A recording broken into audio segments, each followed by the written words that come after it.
మనుష్య కుమారునికి పాపమును క్షమించే అధికారము భూలోకములో ఇవ్వబడ్డది. ఆన్ దిస్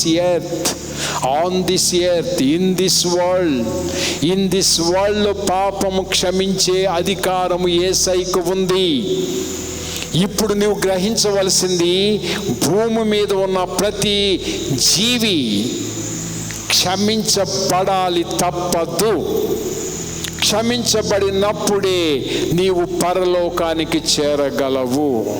క్షమించబడడానికి అందరూ పాపులైనప్పుడు ఎవరిని క్షమిస్తారు?